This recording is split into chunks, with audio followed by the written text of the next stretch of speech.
Welcome to Live with Liz. So today I am super excited because I have my laptop back. So hopefully we will not have streaming issues. So we're going to have a guest on today, Mike Midler. And so Nassim is going to just join me on my screen because we're going to invite Mike to join us on the show. So I'm going to scoot over just a little bit. Just slide in like Chris Collinsworth.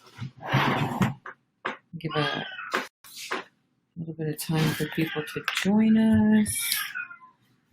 Well, there's two people on already. Is everyone excited that today is the first day of early voting? Can you believe it? So Nassim and I drove out to two of our early voting locations this morning, and it is busy. I honestly was in complete shock at how many people are out there waiting to vote. 2-hour line. Yeah, and I'm hearing that a lot, across everywhere, not just Montgomery County. So if you voted today, I'd love to hear your experience. We were out in South County and Montgomery County, and I did not see him, but my opponent was there making his biannual appearance, talking to voters. And, oh, there's Mike. So Mike has just joined us. I'm going to bring him online. All right. Works. Hi, Mike. Hello. Hey, Mike. Good to see you. Good to see you. Thank you for joining us. How are y'all doing today? We're good. Excited. Great. Been out working, so. I know. I am so excited. So, so we were just talking about, early voting a little bit right before you came on. So how are things on your side of town? Tell me. Things are very busy. We've got lots of people voting. Downtown's very crowded. And Montgomery is really booming out there. Willis a little bit slow, but they're steady. Yeah, it is. Thank you for joining us. Turn this down. I'm making sure we're streaming on our Facebook pages. It looks like we are. All right, awesome. Okay, so Mike, this is pretty casual. I'm not going to give you any really difficult questions, but I wanted to bring you on because I want to shed some light on, the local races. I think voters don't, get to see y'all's face enough. There's not enough, people just don't really know a lot about local races, what your position does and, what they're voting for, who they're voting for. So I wanted to do an opportunity because obviously we have some overlap, people that are going to be voting for me. And so I want to allow you a chance to speak to people that, know me and are going to vote for me. So this is going to be casual, but just tell us about yourself so people know your background. Okay. I have been involved in county politics for several years. I ran for state representative in 2018. This year I'm running for county commissioner in Precinct 1, which is basically Montgomery County from Dobbin, Richards, Montgomery, all the way over to just this side of East County, just this side of 59. And 105 is the south boundary, pretty much. So it's a pretty big area, and basically the same as House District 16. I was a Marine for the Vietnam War, and when I got out, I went to college at Indiana University. Graduated there in 3 years with a double major in forensic studies and political science. I became a teacher. I taught high school economics and government for 40 years, retired, and then I've pretty much been working politics here in the local scene since then. I'm married to Jill. I've got 4 kids, none of them at home naturally. I'm 68 years old. but they're out in Seattle and California and Wisconsin, and they're all over the place doing their thing, which is great. They all are employed, so that's great during this time of COVID.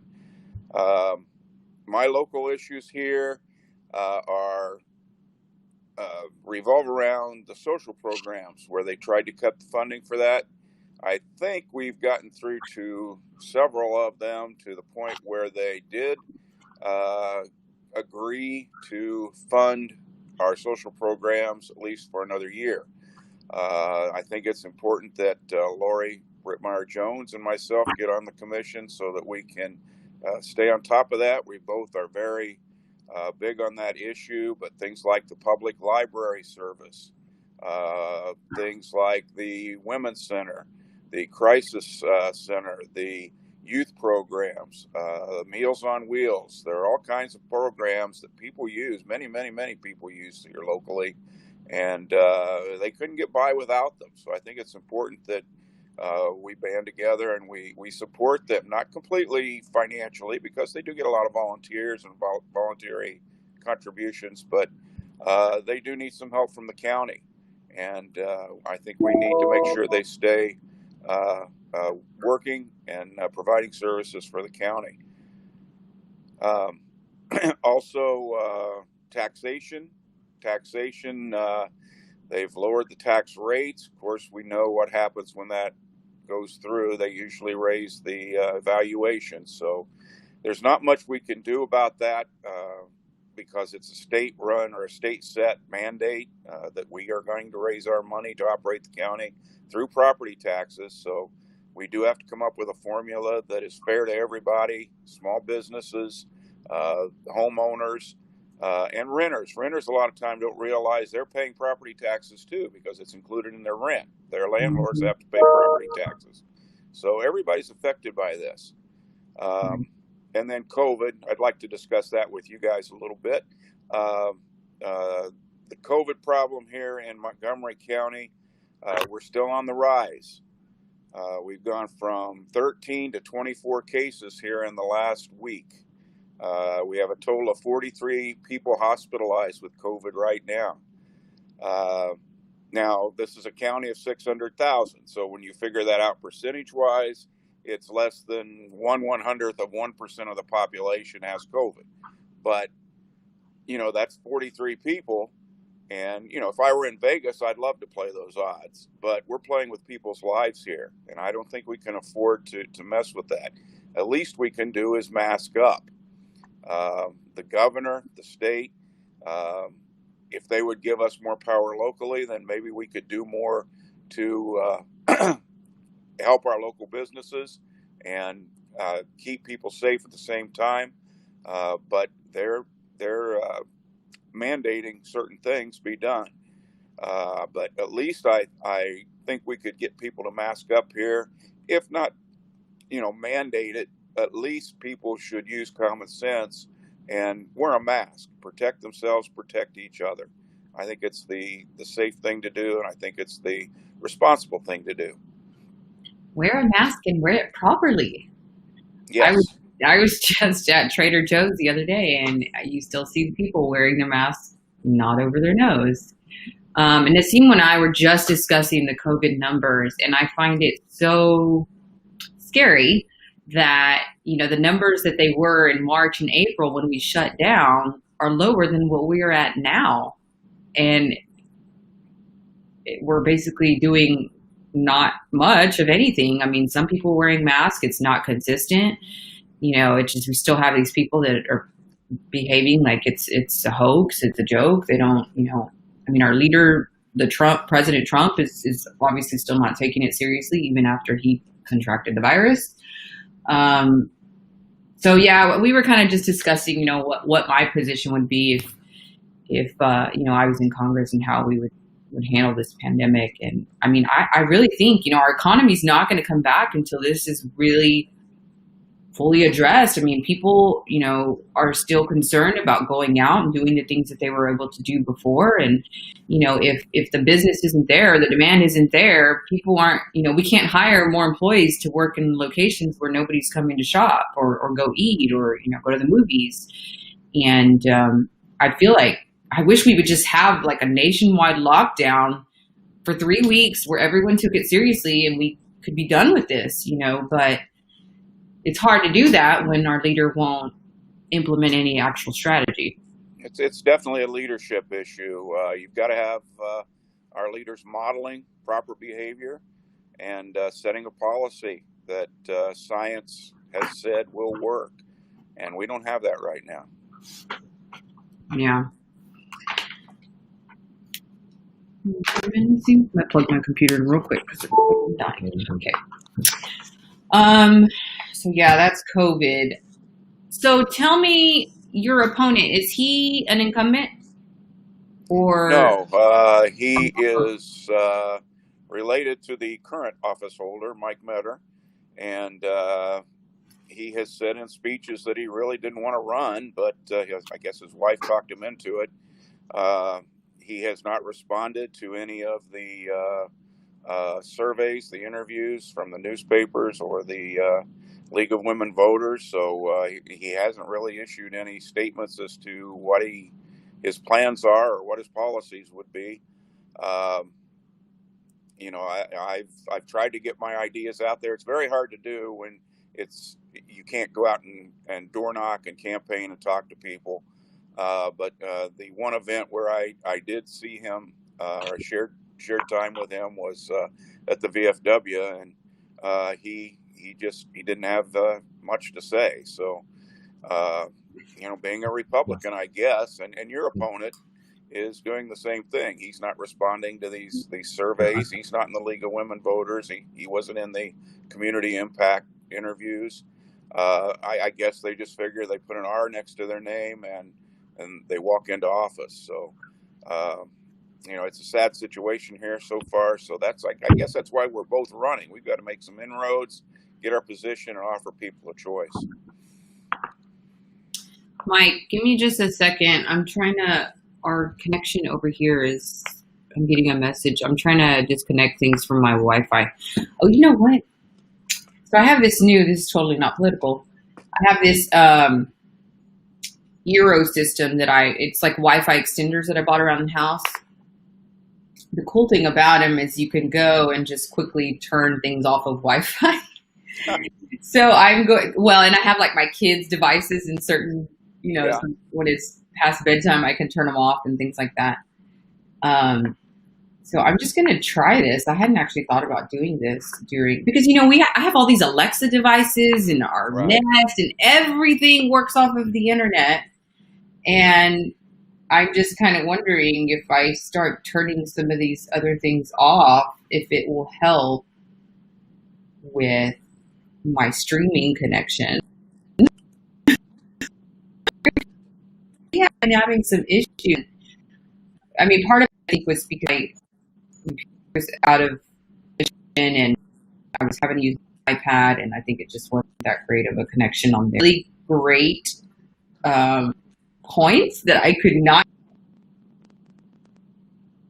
Oh, lost you completely.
Welcome back, guys.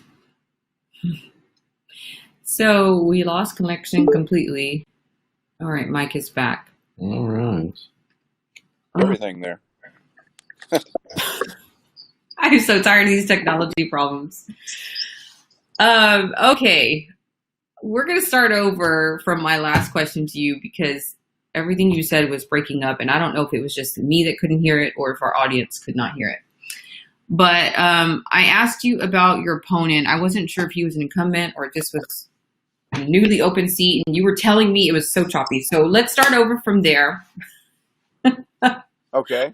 My opponent is related to the current county commissioner, Mike Metter, who's retiring. So it's an open seat technically. Okay. However, he's endorsed I think he's his nephew or he's related, cousin or nephew. And I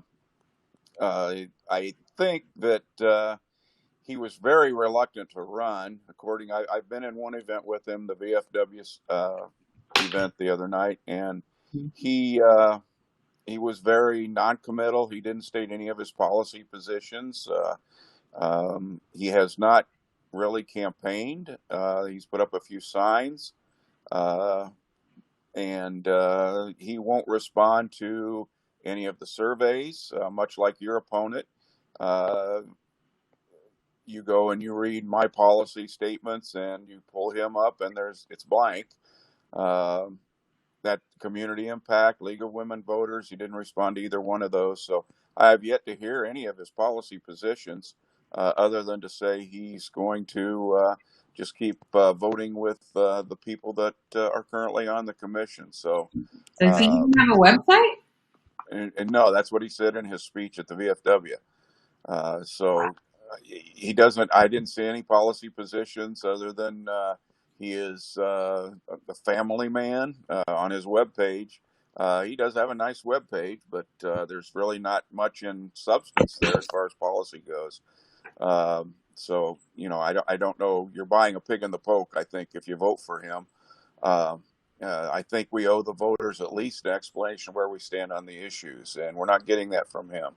So we'll see what happens, but I definitely think I'm the best man for the job here, and I think that if it were anywhere but Montgomery County, I think it would be a much closer race. I don't know how this will turn out, but I'm still hopeful.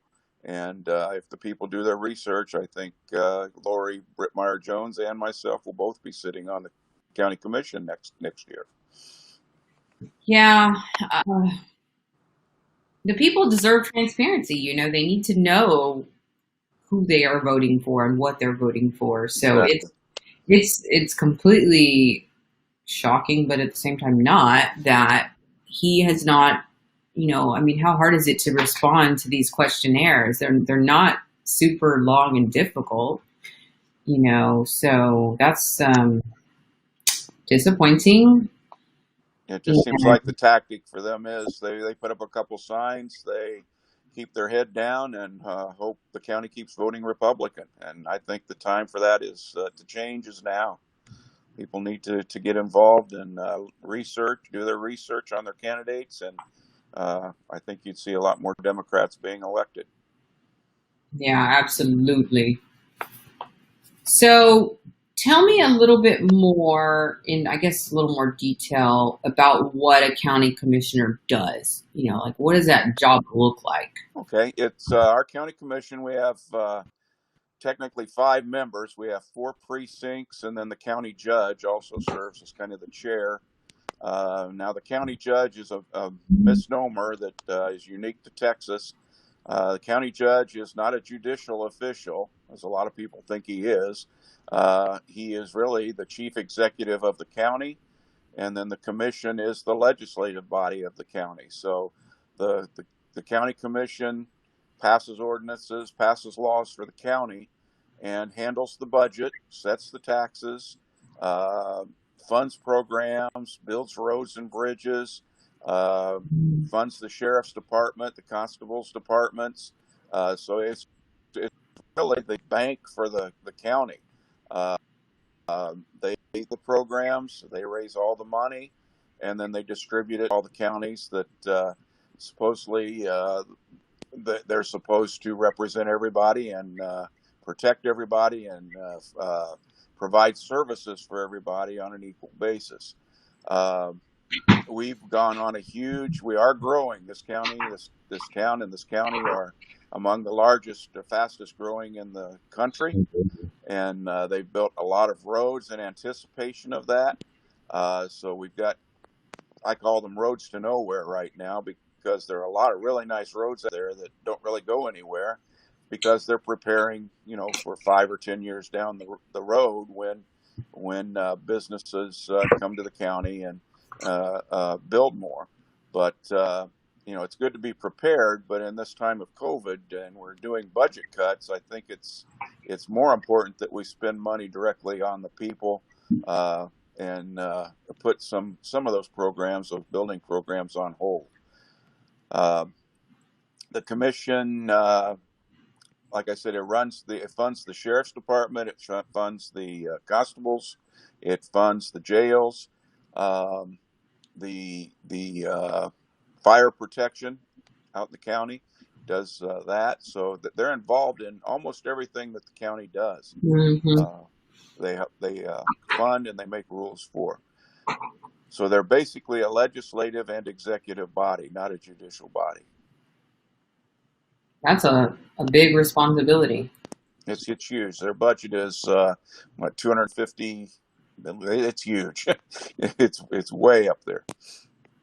It's almost like my job that I'm running for, but at the county level. Yes, it'd be similar to that. Very similar. Mm-hmm.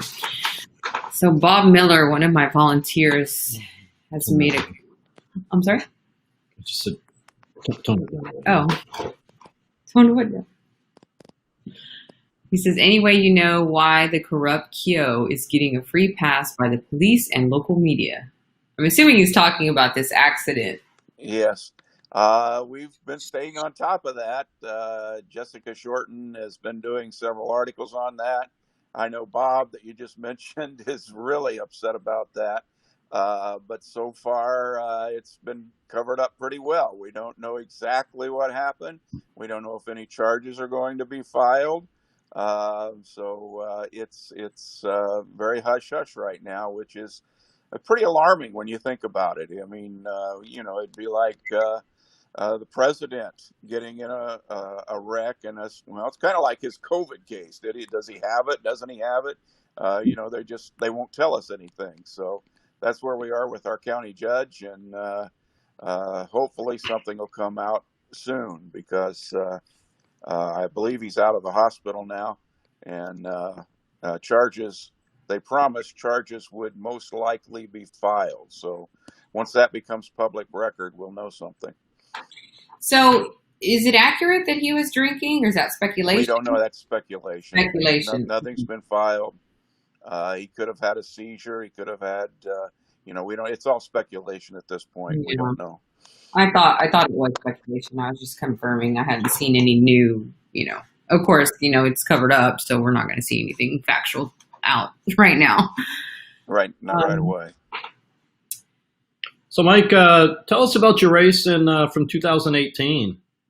That was a learning experience. I was running against an incumbent then, Will Metcalf, who was heavily financed, owns a bank, and his father, was a mayor here in the town and got a street named after him, So it was an uphill battle all the way. But again, I ran because I thought people needed a choice, and we got heard.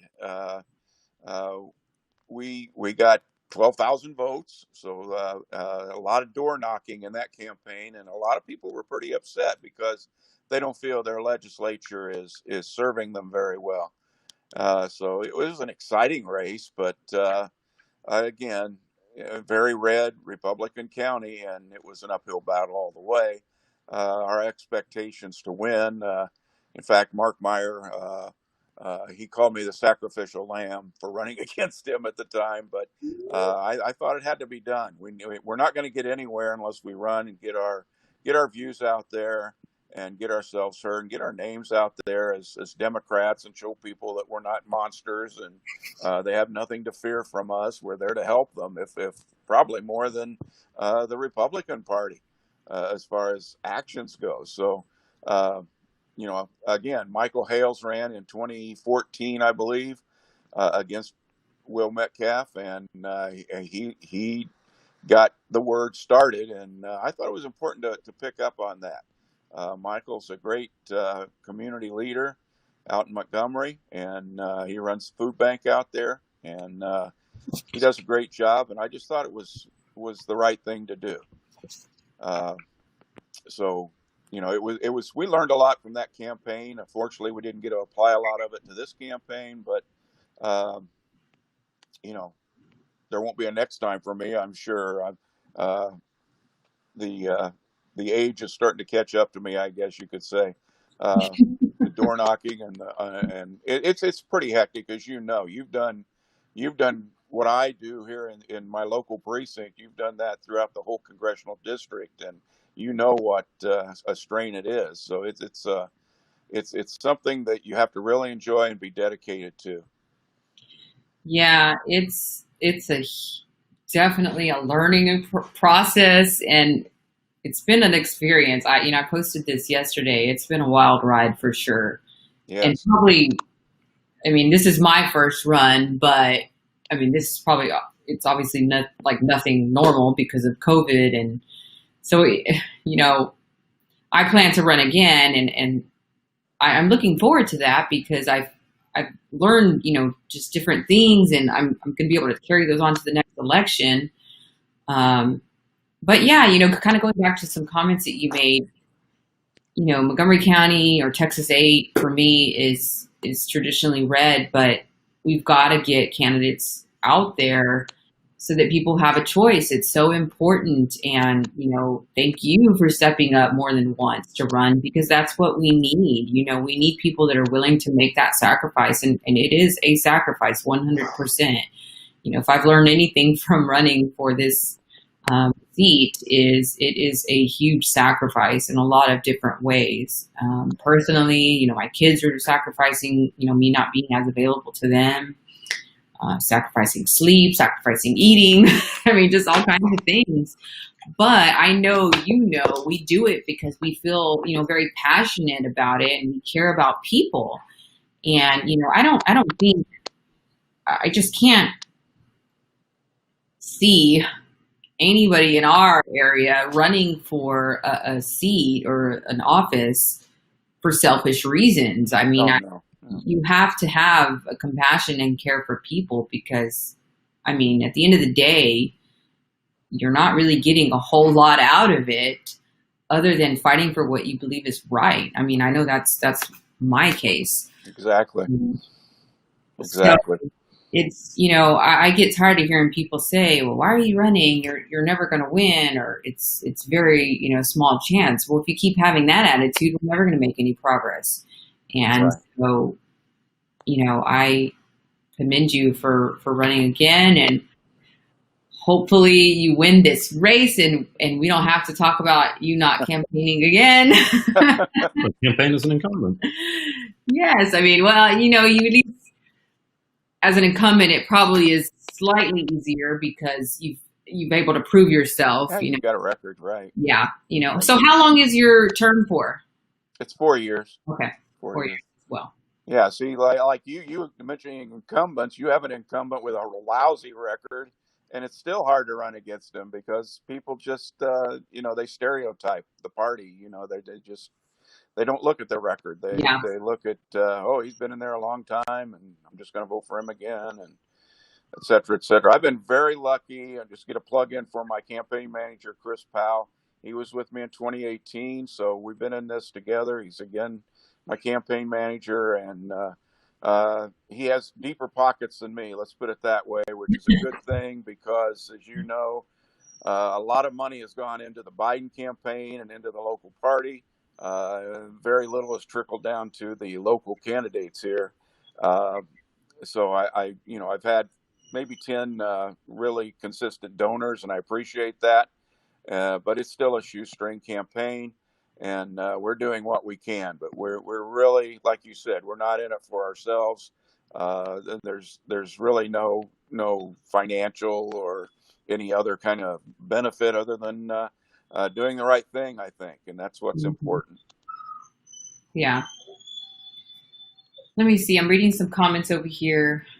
So I think I missed these earlier. This may have been from our previous connection, but Ross Johnson says, truly believe there are a lot of Republicans running for office that do believe all they need to do is put the R next to their name and they don't need to bother. Exactly. So along with that, we were out at South County at midnight last night putting our signs up, preparing for today. And of course, my opponent didn't have a single sign out there. Last night. Yeah, last night. And, he was there this morning. So I made a comment earlier, he was making his biannual appearance. Standing in front of the library, talking to voters.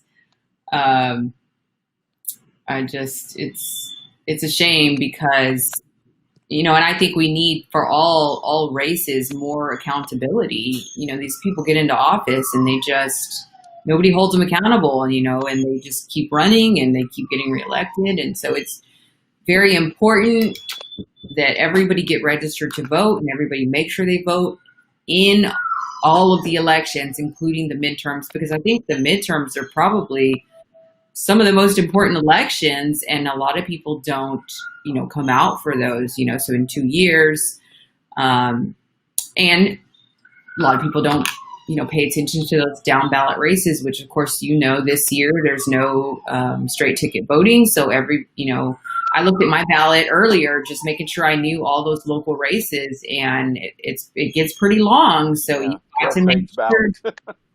Yeah, you've got to make sure you go all the way down and select all the candidates for all the races. It's very, very important. If you're watching, say hello. We have 4 viewers. And then I can't tell over here. We've registered over 2 million new voters this year. So the Democratic Party. So hopefully some of those were in our area and they'll translate into votes for us. So I'm hopeful. So I think we're going to see an increase in support. Oh, I believe so too. And I think that's a lot of what's happening this campaign season is seeing where the numbers move, from, right. 4 years ago. And that's why I've said, I plan to be here in 2 years. And, Kevin Brady wants to act like I don't exist right now. And he's not concerned about me to even be out there to put his big signs up at the polling locations. Well, he's going to get concerned later because I'm not going anywhere. Great. And I don't give up on things very easily. And I'm going to be a little pest to him. I can promise you that. Well, it takes persistence. It might take 3 or 4 runs, but that's how it's done. Yeah, Mike, you're a golfer, right? Oh yeah. Yeah. So seeing her go through this, I've never run for office, but seeing Liz go through this, I liken it to playing golf. I'm a big golfer. I grew up playing golf, and whenever I'd play a new course, the first thing I'd want to do, as soon as I was done, was play it over again. Because you learn, like, okay, exactly. if I do this differently on this hole, and so I think she's, she's not, expecting to, to lose or anything. I mean, it's an exciting time to run, but there are a lot of those little, things here or there that she would do differently if she were running again, and so exactly, so, yeah. And this is not a perfect time to learn either because of COVID. I mean, hopefully it will go away by the next election and things will change, your methods change. But that's what I said, like in 2018, we learned an awful lot that we would love to have applied to this campaign, but it is a learning experience. And if, using your analogy, just go hole by hole and then start over, because you learn with everything you do. You learn what works and what doesn't.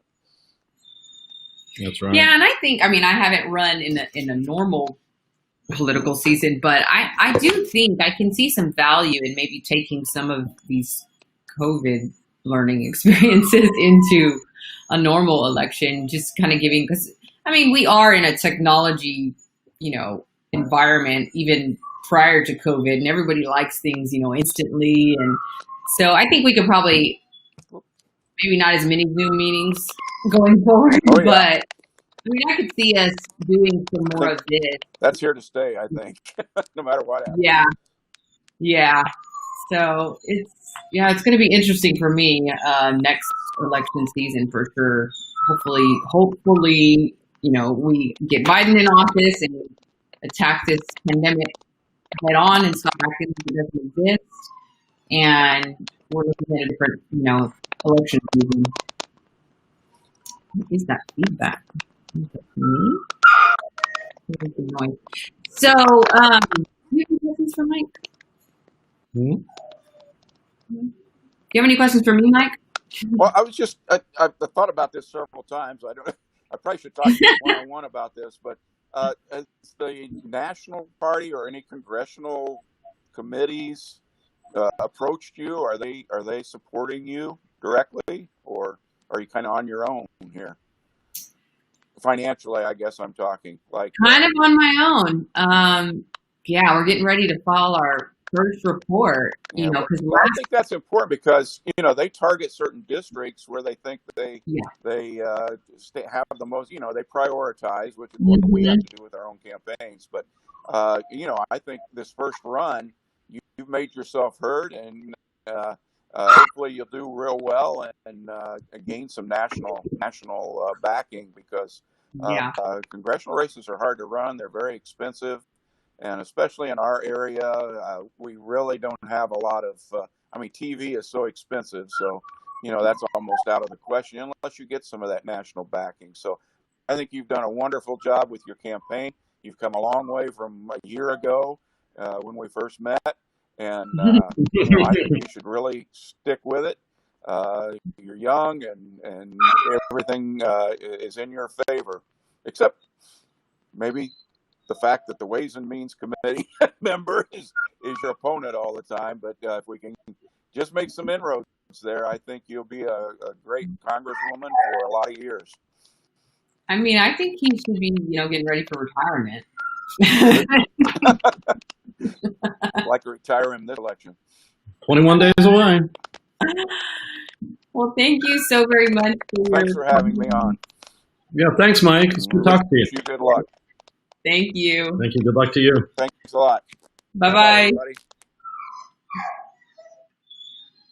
All right, we have a crying dog over there. You want to go let him out? I can hear him. Well, thank you, Mike, for joining us today. That was some great information. If y'all have any additional comments or questions for Mike, please, type them in the comments, and I'll make sure that I get those to him. So it's 2:45, so we have about 15 minutes left. So if anybody is on, and I see we have 4 people watching, and has any questions for me, please type them in the chat box. It's Chris Collinsworth again. What was that? Slide in. The Chris Collinsworth slide. Football. So I did see an interesting storyline that came across not too long ago, about 30 minutes ago. Apparently 2 of the drug companies are pausing their vaccine trials because the people are getting ill from taking the vaccine. So I thought that was interesting. Could be still a ways away from that vaccine. So. Yeah, you'll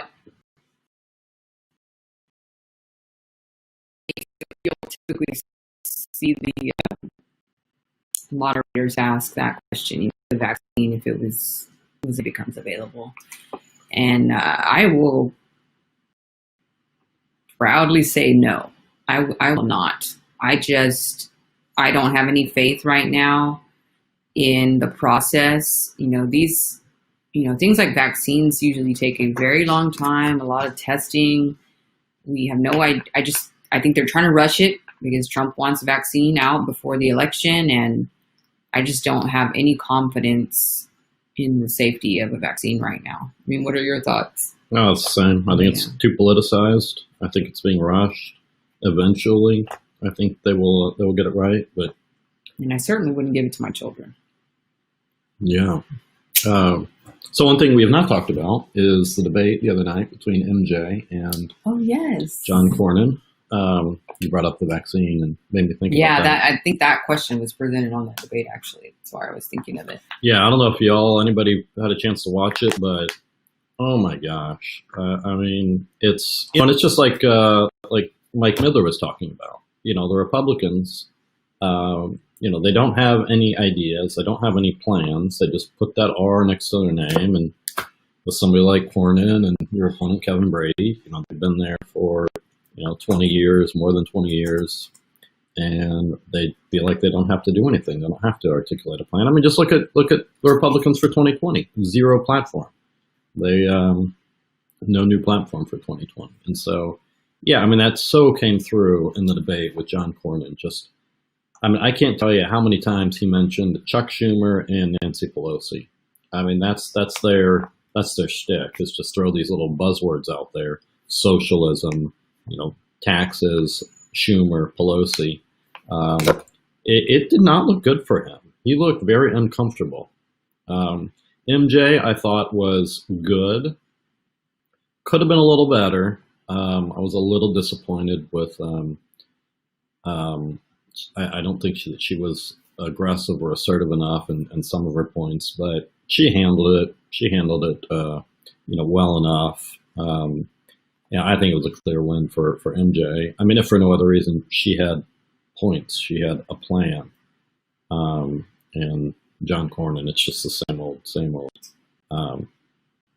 I still think about that tweet where somebody was talking about, I believe it was the COVID situation way back in March, and John Cornyn's response was blah blah blah, like, I don't want to hear it.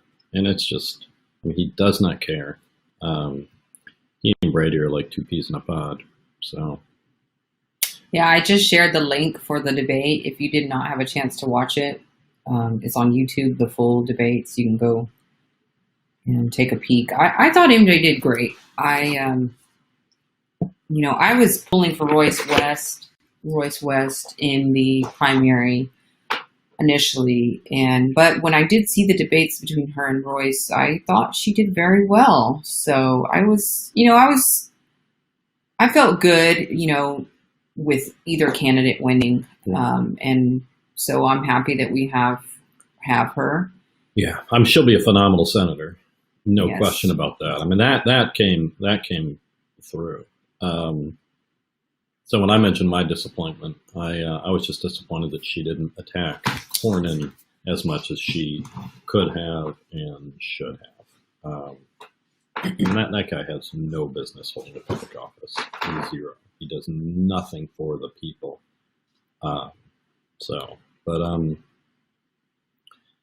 Yeah.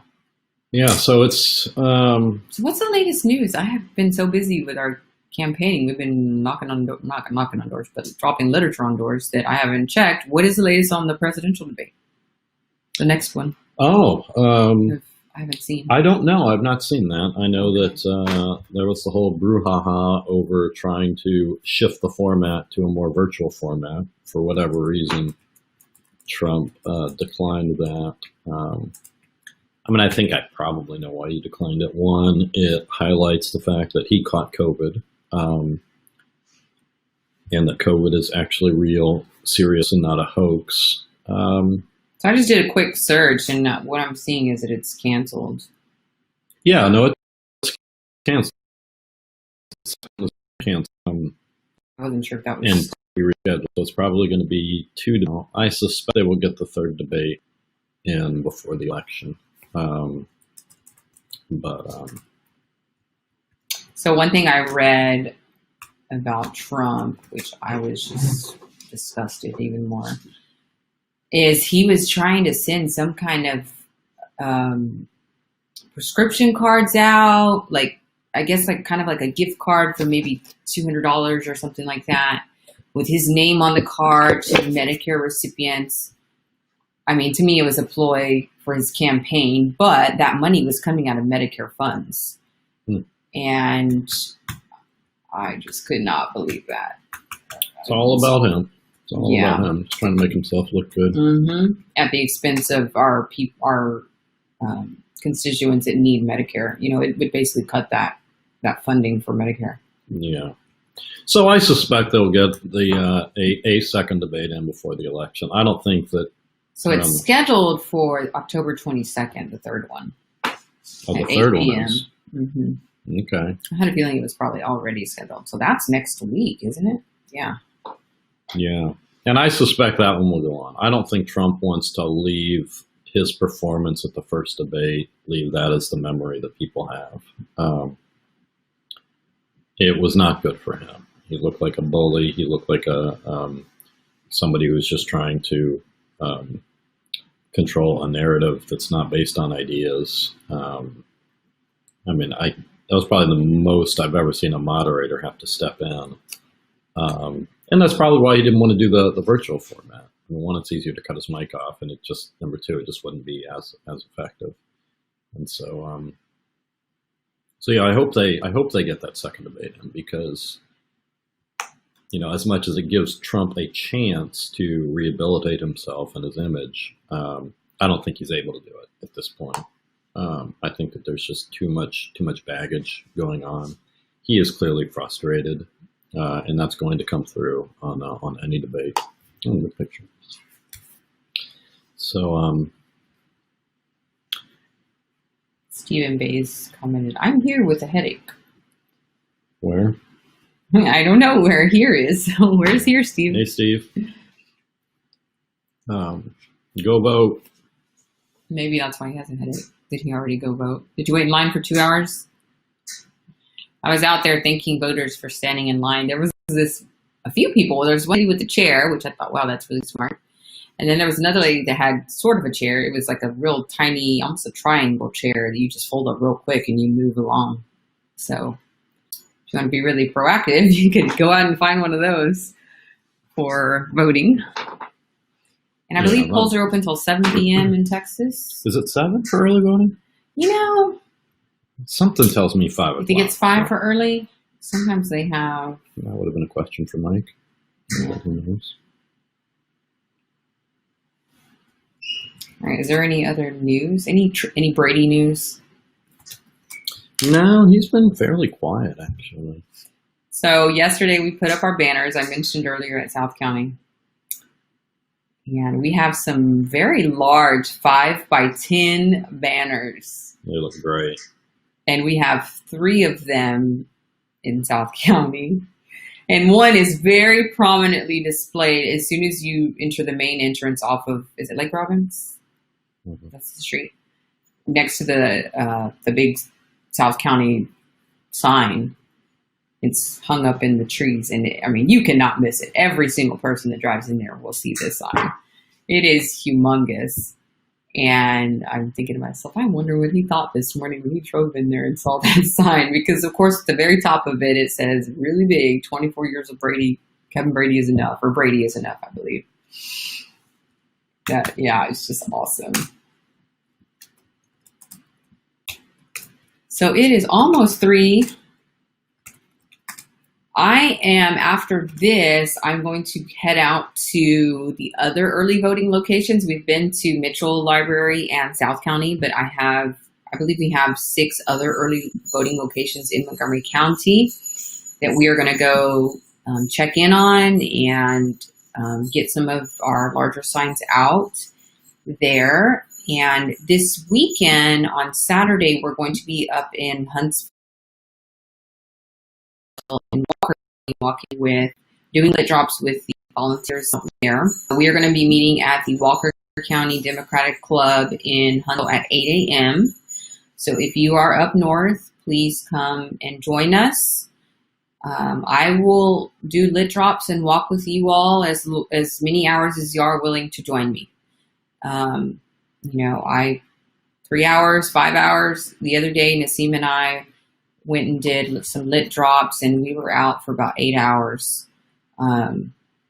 So I am available. I had a TV interview this morning with, gosh, what's the channel? I forgot. It was a station in Bryan that reached out, but that's supposed to air on Wednesday. I'm going to have to reach out to him and find out exactly what time, but we had that this morning. And I will be posting our, I don't know, it's kind of crazy, our Lit Drops. If you're able to join us for Lit Drops in Montgomery County this week, today's Tuesday, so we've got Wednesday, Thursday, Friday. We'll probably head out to Huntsville Wednesday evening so that I'm there Saturday morning for our walking and walker. Because yes, we do have to get out the vote. It's super, super important that everyone comes out and votes. So, you know, these last final days, we're at 21 days until November 3rd. It's all about motivating and reminding people that the election is here. We're in it. You know, early voting is available. And I encourage you, if you can, go vote early. The great thing about early voting is you have, if you're in Montgomery County, there's 8 options on locations to go to. So you can go, you know, closer to your office or wherever you may be, and maybe go to a location that's not as busy. For Walker County, I know they have 2 early voting locations. And so you have more flexibility in Montgomery County if you vote early. If you wait and vote on November 3rd, you have to go to your specific precinct to vote that day. So, and then of course the lines are probably going to be very long on election day as well, because everybody that hasn't already done their early voting is going to realize, holy moly, this is my last chance to vote. So I please encourage you to go vote early and take your friends with you. It's very, very, very important. All right, so I'm going to just check real quick on Facebook to see if we have any other comments that I haven't addressed. Thank you for joining me. I don't see anything else. On Thursday, we will be here at 8:30 p.m. Paul Brown, who is running for MUD 47 in the Woodlands. If you live in the Woodlands and you're part of a MUD, Municipal Utility District, I believe is what that stands for. He's running for position 47. He is an incumbent. I met him a few weeks ago. Very knowledgeable guy. I kind of want to talk to him about some flooding issues that we've been having in the area. And so if you'll join us on Thursday, especially if you do live in the Woodlands, he will shed some great information with us, share some great information with us regarding that race as well. And please message me if you are available to help us drop literature. We're just dropping flyers on doors. You're not having to knock. It's pretty quick. My website is Liz for Texas-8. Obviously, we need money. We need to order more signs. We're trying to get more literature out. So if you're able to donate $5, $10, $20, $100, we appreciate it very much. And our link for donations can be found on our website, lizfortexas8.com. And we will see y'all on Thursday with Mr. Brown. Bye-bye.